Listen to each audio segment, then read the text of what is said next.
En Corazón de María vivían, no hace mucho tiempo, un padre y un hijo conocidos como los eremites, si acaso porque los dos se llamaban Euremios, uno Euremio Cedillo, otro Euremio Cedillo también, aunque no costaba ningún trabajo distinguirlos, ya que uno le sacaba al otro una ventaja de 25 años bien colmados. Lo colmado estaba en lo alto y garrudo de que lo había dotado la benevolencia de Dios nuestro Señor al Euremio grande. En cambio al chico lo había hecho todo al revésado, hasta se dice que de entendimiento. Y por si fuera poco el estar trabado de flaco, vivía, si es que todavía vive, aplastado por el odio como por una piedra. Y válido es decirlo, su desventura fue la de haber nacido. Quien más lo aborrecía era su padre, por más cierto mi compadre, porque yo le bauticé al muchacho. Y parece que para hacer lo que hacía se atenía a su estatura. Era un hombrón así de grande, que hasta daba coraje estar junto a él y sopesar su fuerza, aunque fuera con la mirada. Al verlo uno se sentía como si a uno lo hubieran hecho de mala gana o con desperdicios. Fue en Corazón de María, abarcando los alrededores, el único caso de un hombre que creciera tanto hacia arriba, siendo que los de por ese rumbo crecen a lo ancho y son bajitos. Hasta se dice que es allí donde se originan los chaparros. Y chaparra es allí la gente y hasta su condición. Ojalá que ninguno de los presentes ofenda por si es de allá, pero yo me sostengo en mi juicio. Y regresando a donde estábamos, les comenzaba a platicar de unos fulanos que vivieron hace tiempo en Corazón de María. Euremio Grande tenía un rancho apodado Las Ánimas, venido a menos por muchos trastornos, aunque el mayor de todos fue el descuido.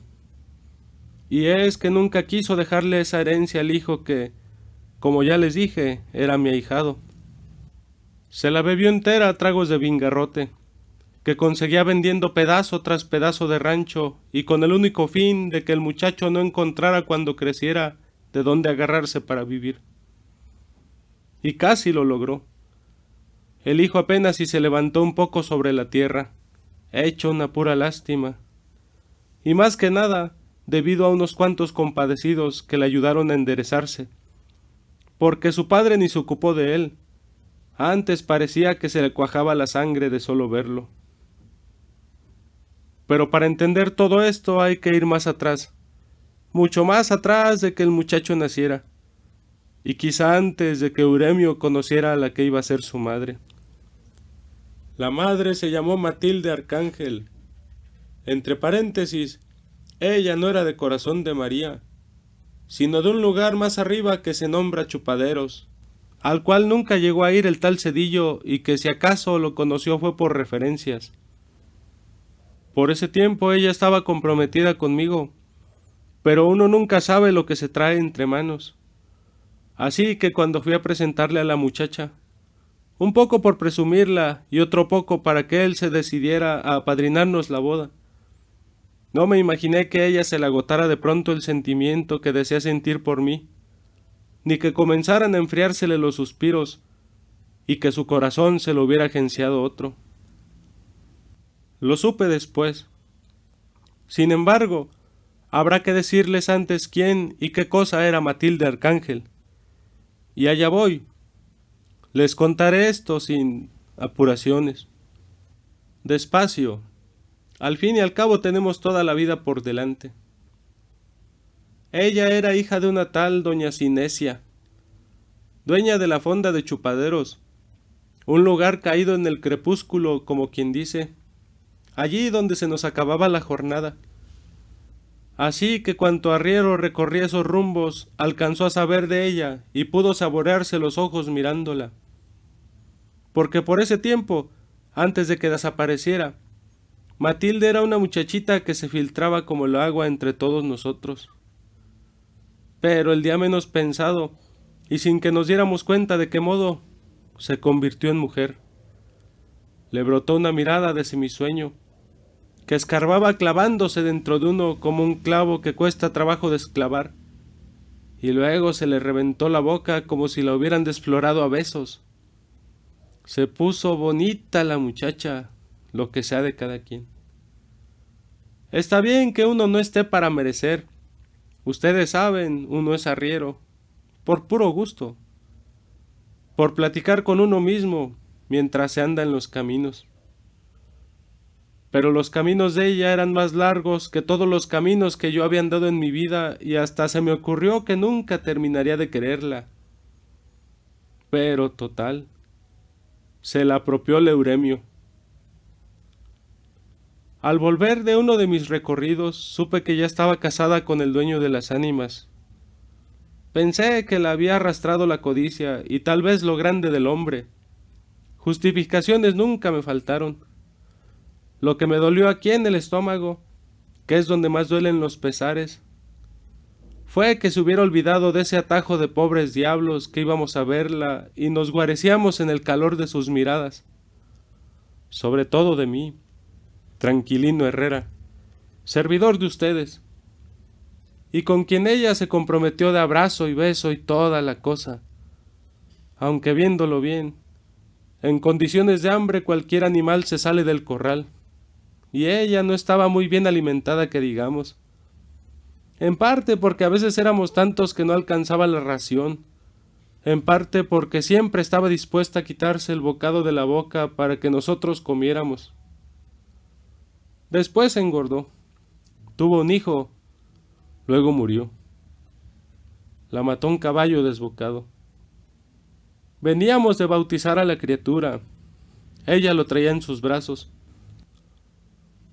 No podría yo contarles los detalles de por qué y cómo se desbocó el caballo, porque yo venía mero adelante. Solo me acuerdo que era un animal rosillo. Pasó junto a nosotros como una nube gris, y más que caballo fue el aire del caballo el que nos tocó ver, solitario, ya casi embarrado en la tierra.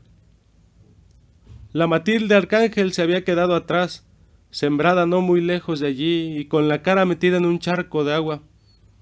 Aquella carita que tanto quisimos tantos, ahora casi hundida, como si se estuviera enjuagando la sangre que brotaba como manadero de su cuerpo todavía palpitante.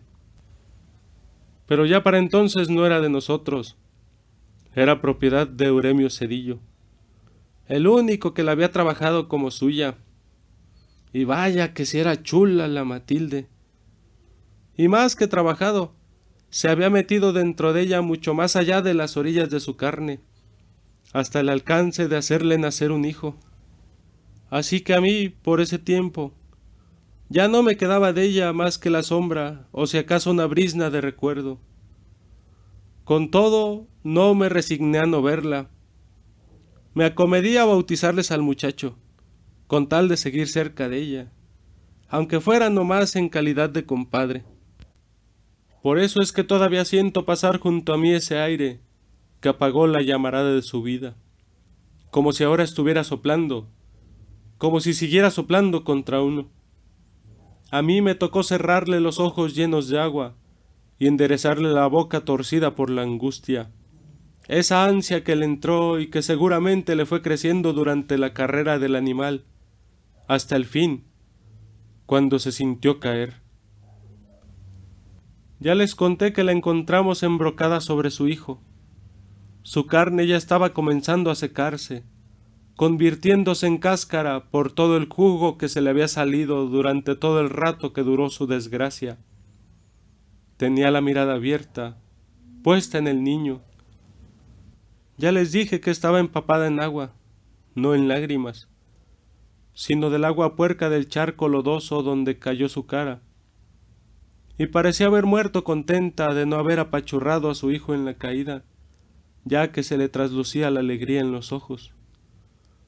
Como les dije antes, a mí me tocó cerrar aquella mirada todavía acariciadora como cuando estaba viva. La enterramos. Aquella boca, a la que tan difícil fue llegar, se fue llenando de tierra. Vimos cómo desaparecía toda ella sumida en la hondonada de la fosa, hasta no volver a ver su forma. Y allí, parado como un horcón, Euremio Cedillo. Y yo pensando, si la hubiera dejado tranquila en Chupaderos, quizá todavía estuviera viva. Todavía viviría, se puso a decir él, si el muchacho no hubiera tenido la culpa.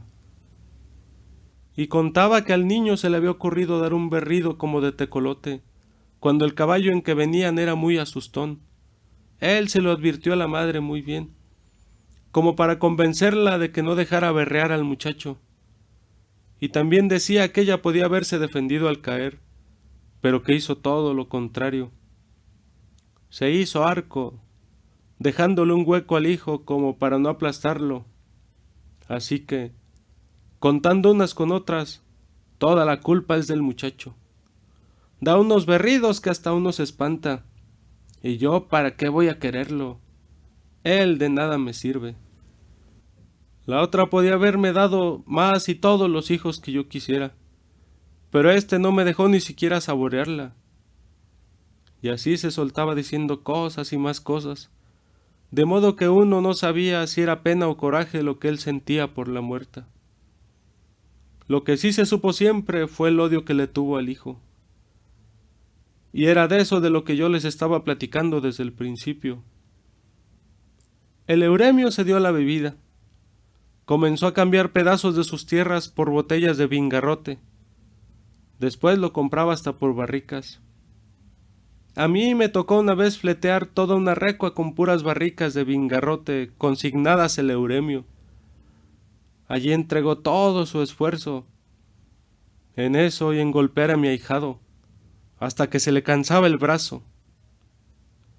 Ya para esto habían pasado muchos años. Euremio chico creció a pesar de todo, apoyado en la piedad de unas cuantas almas, casi por el puro aliento que trajo desde el nacer. Todos los días amanecía aplastado por el padre, que lo consideraba un cobarde y un asesino, y si no quiso matarlo, al menos procuró que muriera de hambre para olvidarse de su existencia. Pero vivió. En cambio el padre iba para abajo con el paso del tiempo. Y ustedes y yo y todos sabemos que el tiempo es más pesado que la más pesada carga que puede soportar el hombre.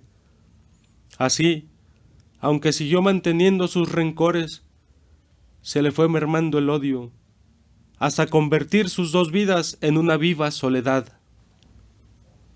Yo los procuraba poco, supe porque me lo contaron, que mi ahijado tocaba la flauta mientras su padre dormía la borrachera. No se hablaban ni se miraban, pero aún después de anochecer se oía en todo corazón de María la música de la flauta, y a veces se seguía oyendo mucho más allá de la medianoche. Bueno, para no alargarles más la cosa, un día, quieto, de esos que abundan mucho en estos pueblos, llegaron unos revoltosos a corazón de María. Casi ni ruido hicieron, porque las calles estaban llenas de hierba, así que su paso fue en silencio, aunque todos venían montados en bestias. Dicen que aquello estaba tan calmado y que ellos cruzaron tan sin armar alboroto, que se oía el grito del somormujo y el canto de los grillos, y que más que ellos, lo que más se oía era la musiquita de una flauta que se les agregó al pasar frente a la casa de los eremites, y se fue alejando, yéndose, hasta desaparecer. ¿Quién sabe qué clase de revoltosos serían y qué andaban haciendo? Lo cierto, y esto también me lo contaron, fue que a pocos días pasaron también sin detenerse tropas del gobierno, y que en esa ocasión Euremio el Viejo, que a esas alturas ya estaba un tanto achacoso, les pidió que lo llevaran. Parece que contó que tenía cuentas pendientes con uno de aquellos bandidos que iban a perseguir, y sí, lo aceptaron. Salió de su casa a caballo y con el rifle en la mano, galopando para alcanzar a las tropas. Era alto, como antes les decía, que más que un hombre parecía una banderola por eso de que llevaba el greñero al aire, pues no se preocupó de buscar el sombrero. Y por algunos días no se supo nada. todo siguió igual de tranquilo. A mí me tocó llegar entonces. Venía de abajo, donde también nada se rumoraba, hasta que de pronto comenzó a llegar gente.